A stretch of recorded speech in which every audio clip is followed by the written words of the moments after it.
My name is Irene Bustela. I am a program officer working with the AMR unit at the Nigeria Center for Disease Control.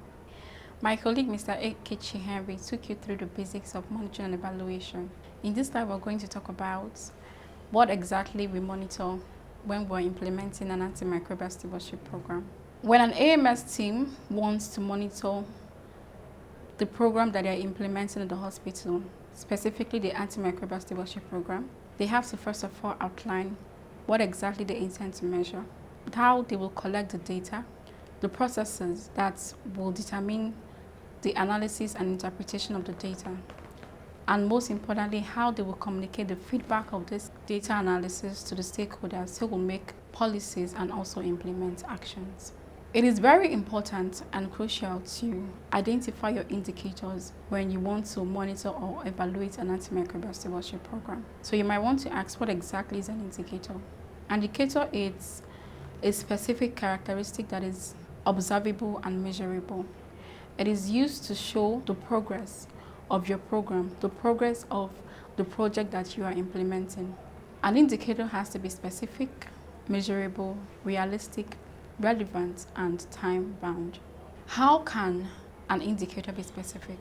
An indicator should clearly align and relate to the overall goal and objective of that particular program. An indicator should also be measurable. There should be practical ways to measure your results, practical ways to measure the change that have been observed while implementing the antimicrobial stewardship program. Your indicator should also be achievable. You should look at the low-hanging fruits, those activities that you're able to implement within a short period of time with little or no resources. And also your indicator should be relevant. It should be relevant to the overall goal of that project. It should be within the context of the program that you are implementing. Also, there should be a time when you intend to achieve the results of that particular intervention or the antimicrobial stewardship program in general. So you might want to ask, what are the examples of indicators? Indicators can be structural, they can be process, also they can be outcome measures, which are used in assessing an antimicrobial stewardship program. So when we're talking about a structural measure or a structural indicator, we're talking about presence of an antimicrobial stewardship team in the hospital. We're talking about the available workforce that will implement the day-to-day activities of the antimicrobial stewardship program. We are also looking at probably an availability of funds or budget line to execute or implement the antimicrobial stewardship program. So these are structures that are examples of an indicator. Also, an indicator can be a process indicator or process outcome. So when we're talking about process indicators, we're talking about processes that exist in the health facility that ensures that there is a review of antibiotics after 72 hours. We're looking at processes or mechanisms that are in place in the hospital to ensure that antibiotics are switched from IV to oral.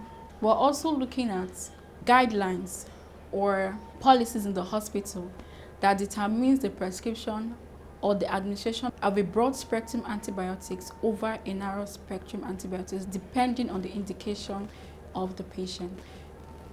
An indicator can also be an outcome indicator, which looks at the antibiotic consumption in terms of the daily defined dose, that's DDE, in terms of the resistance rates that are being monitored across the patients that are presented in the hospital. It can also look at the IV or oral criteria for some antibiotics such as fluoroquinolones. Now, when you've outlined your indicators, you now commence the monitoring and the evaluation of your antimicrobial stewardship program over a period of time. With your indicators in place, you'll now be able to check and see the progress you've made, whether the progress you've made are aligned with the overall goal and objective of that particular intervention or project you are implementing in your health facility. Thank you.